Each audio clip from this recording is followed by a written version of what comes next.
नमस्कार, बहुत स्वागत है आपका। आप देख रहे हैं इंडिया टीवी। मैं हूं आपके साथ प्रिया सिंह सोमवंशी। ट्रंप के सीज फायर पर ईरान ने फायर कर दिया है। ईरान ने कहा है कि अमेरिका से युद्ध रोकने पर कोई बात नहीं हुई है।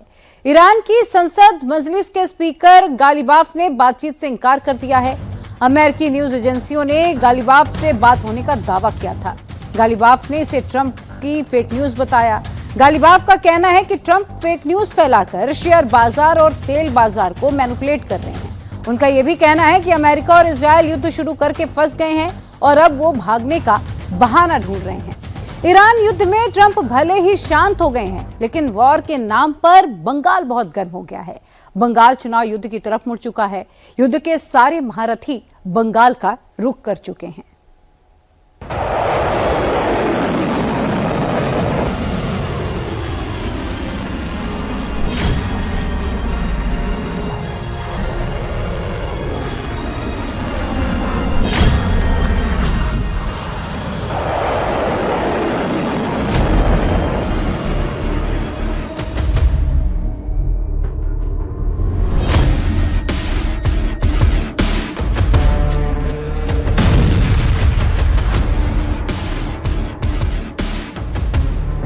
पांच दिन के लिए युद्ध रुक गया।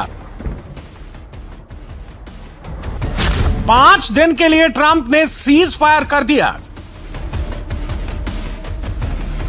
5 दिन के लिए अमेरिका ने ईरान पर बमबारी बंद कर दी।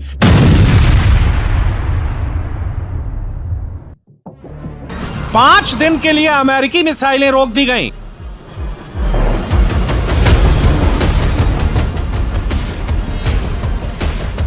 लेकिन युद्ध अभी खत्म नहीं हुआ है। युद्ध अभी बाकी है। युद्ध का असर भी अभी बाकी है।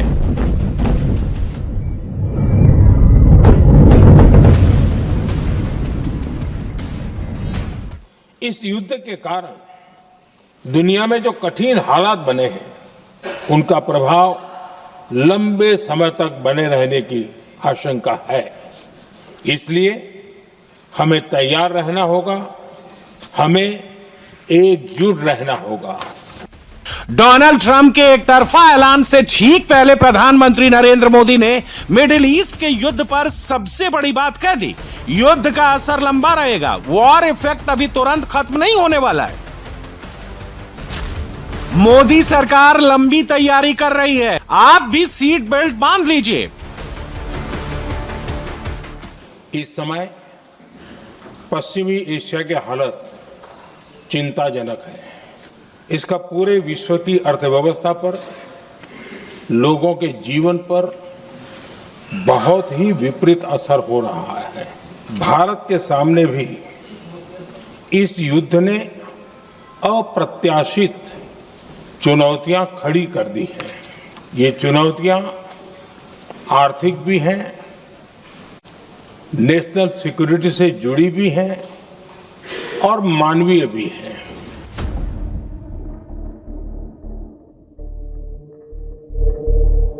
भारत के लोगों को पेट्रोल मिल रहा है।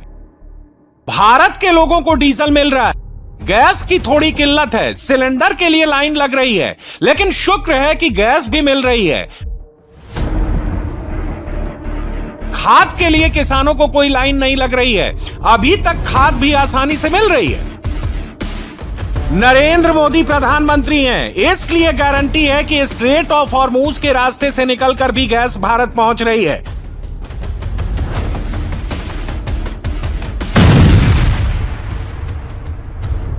लेकिन मिडिल ईस्ट से होने वाली सप्लाई कितने दिनों तक जारी रहेगी, इसकी अभी गारंटी नहीं है। इसलिए मोदी अमेरिका और रूस तक से गैस मंगा रहे हैं।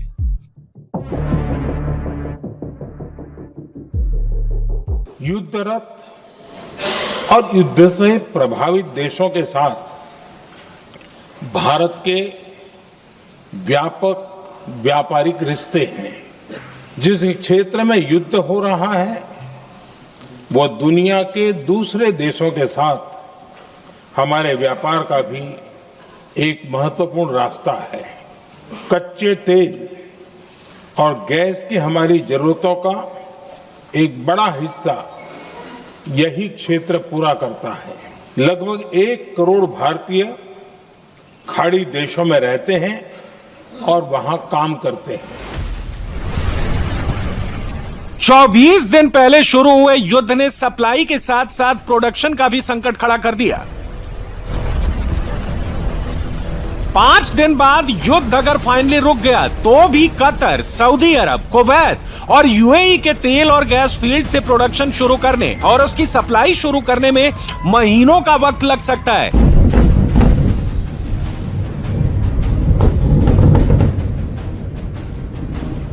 इसीलिए प्रधानमंत्री मोदी देश को तैयार कर रहे हैं।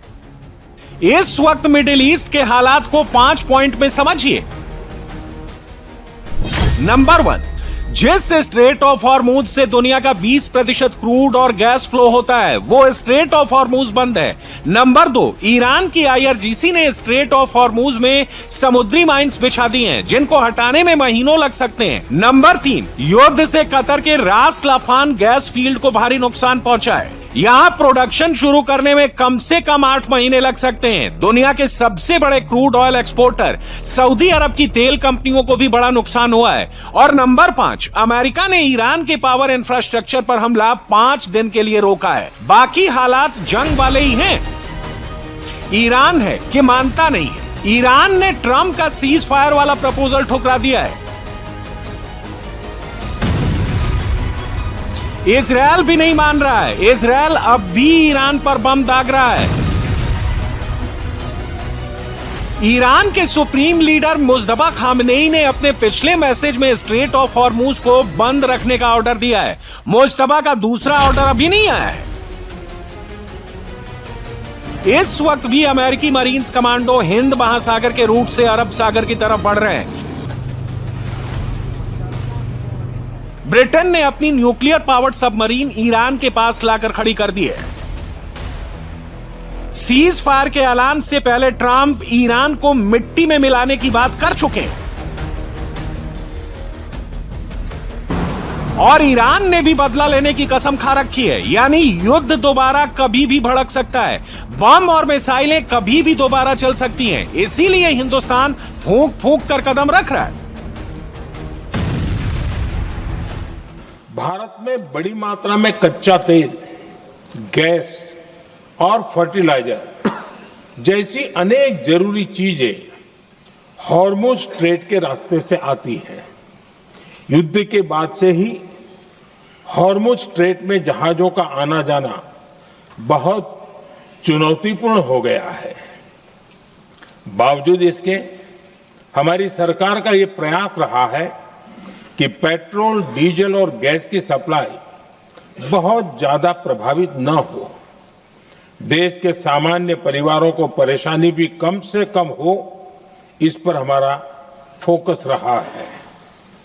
हम सभी जानते हैं देश अपनी जरूरत की 60% LPG आयात करता है।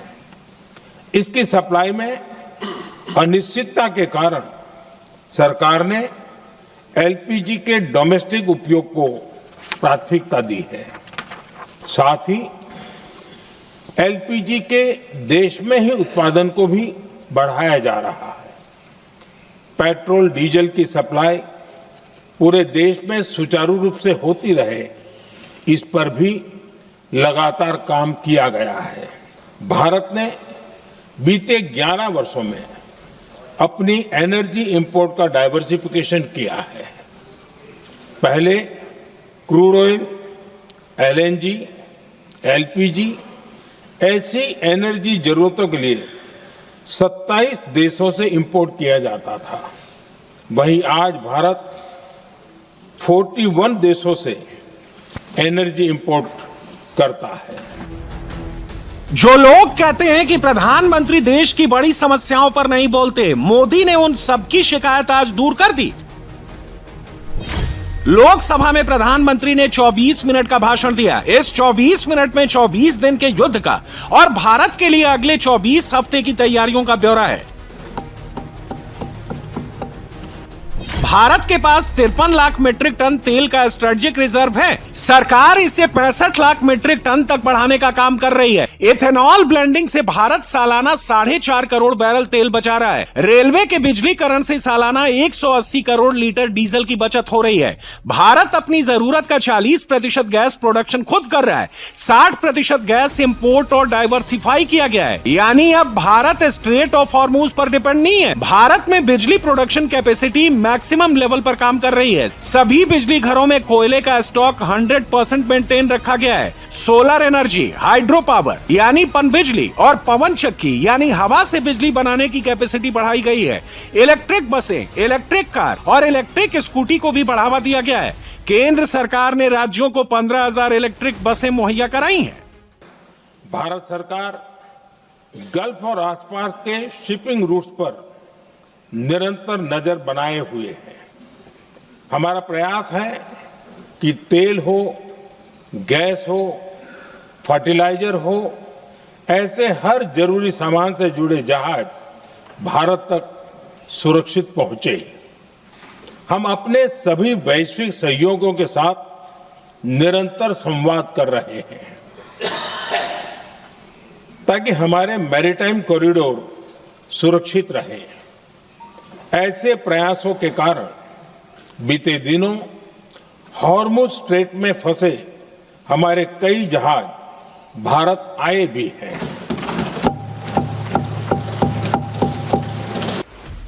देश के किसानों की एक बड़ी चिंता खाद की है।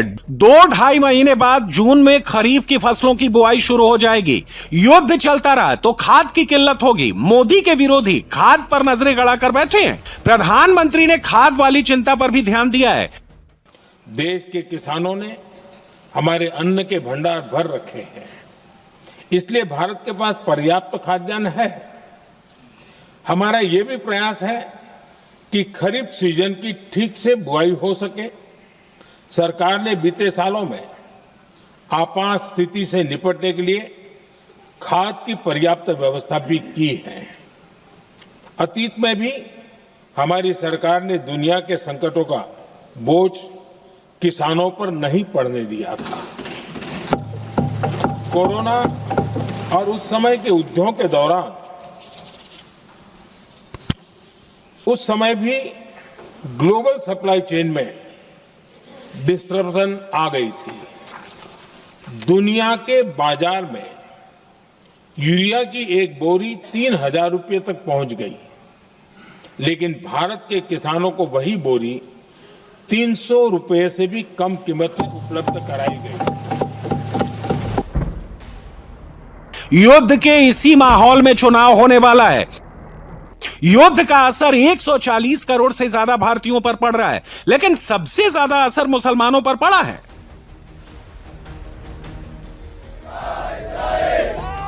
मुसलमानों के लिए यह सिर्फ तेल और गैस का मसला नहीं है। मुसलमानों के लिए सब पर असर, सबसे ज्यादा मुसलमान पर असर।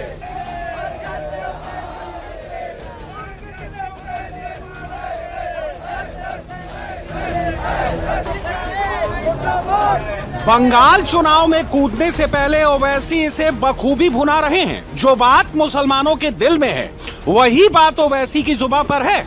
जब वहां पर जब कभी ना कभी जंग तो खत्म होगी। वो ट्रंप तो दुनिया का सबसे नाखलक, नालायक, पागल किस्म का आदमी है।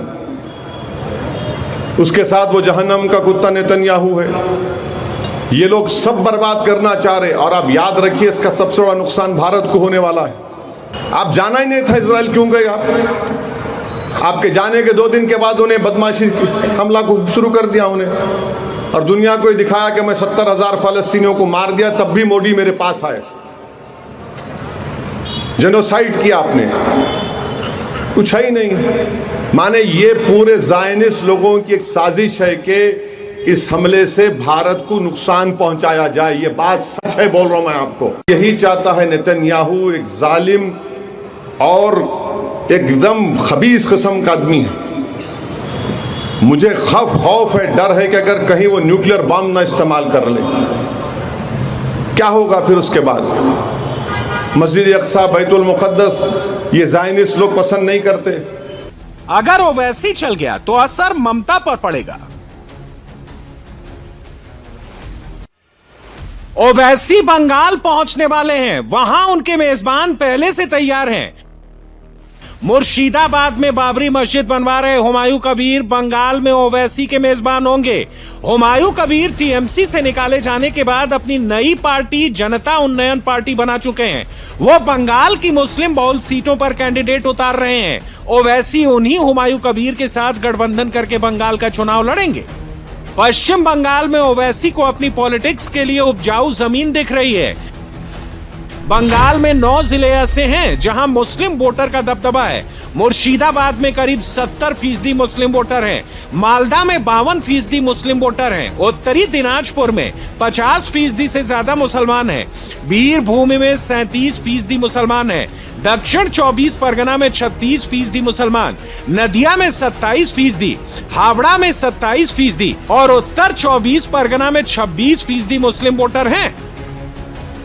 बंगाल में विधानसभा की 294 सीटें हैं। इनमें से 145 सीटों पर मुस्लिम वोटर असर डालते हैं। करीब 100 विधानसभा सीट ऐसी हैं जहां मुस्लिम वोटर 30% से ज्यादा हैं।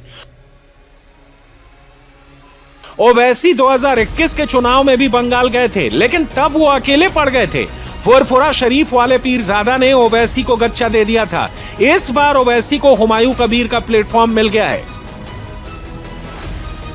असम्बली के इंतखाबात होने जा रहे हैं और मजलिस इत्तेहादुल मुस्लिमीन ने यह फैसला लिया है कि मगरबी बंगाल में हुमायूं कबीर साहब की जो पार्टी है उनके साथ मजलिस इत्तेहादुल मुस्लिमीन एक अलायंस करेगी और मजलिस के उम्मीदवार उस अलायंस का हिस्सा बनकर हम मगरबी बंगाल के इलेक्शन में हिस्सा। पिछले 15 साल से वहां पर 3 मरतबा के वजीर आला हैं मोहतरमा ममता बनर्जी साहिबा। आपको जानकर हैरत होगी और ताज्जुब होगा कि करीब 30% वहां पर मुस्लिम अक़लियत की आबादी है और 5 लाख के करीब बैकवर्ड क्लास के सर्टिफिकेट को कैंसिल कर दिया गया, जिसमें ज्यादातर मुसलमानों के बैकवर्ड क्लास सर्टिफिकेट हैं। बहुत से नाइंसाफियों की कहानियां और दास्तानें भी हैं। बंगाल पहुंचने से पहले ओवैसी ईरान युद्ध और खामेनेई का जिक्र बार बार इसलिए कर रहे हैं क्योंकि मुसलमान अभी यही सुनना चाहता है। ओवैसी खुद सुन्नी मुसलमान है। ईरान शिया मुसलमानों का मुल्क है। खामेनेई शिया धर्मगुरु थे, लेकिन चुनाव के लिए ओवैसी ने शिया और सुन्नी वाली लाइन भी ब्लर कर दी है। ममता बनर्जी की पार्टी ओवैसी को कभी बी टीम कहती है, कभी सी टीम कहती है। इस बार उसी बी या सी टीम से ममता का सामना होने वाला है। ममता ने अभी से अपने मुस्लिम नेताओं को आगे करना शुरू कर दिया है। बंगाल में कोई फर्क नहीं पड़ता है। बीजेपी कम्युनल पार्टी, वो एक कम्युनल पार्टी, इसमें कोई फर्क नहीं पड़ता। हम इंसान के साथ हैं, 24/7 सारा साल करते हैं। तो यहाँ पर हमारे कोई फर्क नहीं पड़ता कौन किसके साथ क्या कर रहा है। ये सब बीजेपी फंडिंग है। असदुद्दीन ओवैसी बीजेपी का पास से पैसा मिलेगा। लास्ट बार भी ऐसा ही मिला था। वो आया था सिद्दीकी का पार्टी आईएसएफ का साथ जोड़बंधन करने के लिए। फुरफुरा शरीफ भी गया था, कलकत्ता में भी मीटिंग किया। बीजेपी से कितना करोड़ रुपया लिया हम तो सामने नहीं बोलेंगे, लेकिन जानता हूं क्योंकि उस टाइम में मैं बीजेपी में था। पैसा लेके ऑन दैट इशू वो चला गया। इस बार भी ऐसा करेंगे। उन लोग का है, वो लड़ेगा हैदराबाद में। उसका जितना भी है हैदराबाद का छोटा जगह में, उसका बाहर में उनका पार्टी का कोई नाम निशाना नहीं है। लेकिन मुसलमान का नाम लेके, संख्यालघु का नाम लेके वो जगह जगह में घूम के वो कलेक्शन मास्टर है। ममता के लिए खतरा यह है कि बंगाल का मुस्लिम बटेगा तो भगवा खिल जाएगा। बीजेपी को इसमें कुछ नहीं करना, बस दूर से बैठकर तमाशा देखना है। बीजेपी हिंदू वोट कंसोलिडेट कर रही है क्योंकि उसे मालूम है कि मुस्लिम वोट अभी उसे नहीं मिलने वाला। BJP is fighting Bhabanipur very seriously this time. We must win. कमल खिलेगा, उसको पता चल गया है। इसका बड़ा कारण है भारतीय जनता पार्टी का लड़ाई। दूसरा कारण है ह्यूज एंटी इनकम्बेंसी। तीसरा कारण है इस बार सनातनी एकजुट है, बांटने वाला नहीं है। चौथा कारण है SIR। चार कारण के लिए उनकी हार तैयार।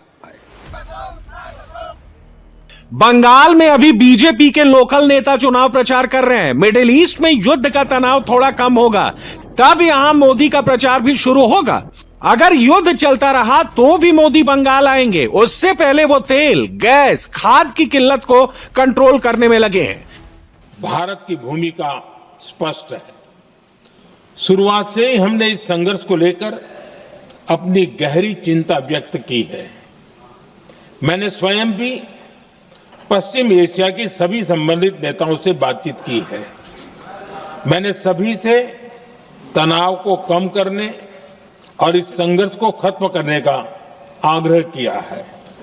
भारत ने नागरिकों, एनर्जी और ट्रांसपोर्ट से जुड़े इंफ्रास्ट्रक्चर पर हमलों का विरोध किया है।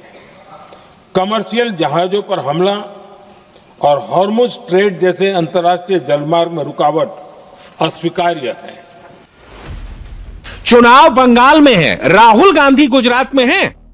गुजरात के वडोदरा में राहुल ने मीटिंग की, वहां से मोदी पर टॉन्ट कसा। नफरत फैलाई जा रही है, हिंसा फैलाई जा रही है। आपने देखा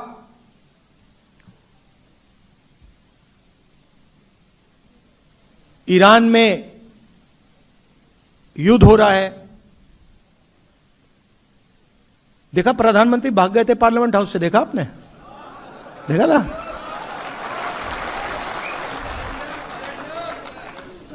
सुना है मैंने 25 मिनट का भाषण किया। मैं आपको गारंटी कह रहा हूं, लिख के रख लो, पार्लियामेंट हाउस में डिबेट नहीं कर सकते। कॉम्प्रोमाइज हो गए। नरेंद्र मोदी जब पार्लियामेंट में ईरान युद्ध पर बोल रहे थे, तब राहुल गुजरात चले गए थे। मोदी के बोल लेने के बाद अब वो संसद में डिबेट करना चाहते हैं। देश को अवगत किया है कि परिस्थितियां क्या हैं। कुछ ज़्यादा नई बात नहीं कही है, लेकिन हमने जो नोटिस दिया है डिस्कशन के लिए, वो डिस्कशन होना चाहिए ताकि हम भी जवाब दे पाएँ, पूरा सबके पक्ष सामने आए। मेरे ख्याल से वो अच्छा रहेगा कि डिस्कशन हो पार्लियामेंट में इस पर। मिडिल ईस्ट में युद्ध के बीच भी मोदी हालात को संभाल रहे हैं। भारत के अड़ोस पड़ोस के देशों को देख लें तो हिंदुस्तान बहुत अच्छी पोजीशन में है। यहीं से मोदी को जीत का नया अभियान शुरू करना है।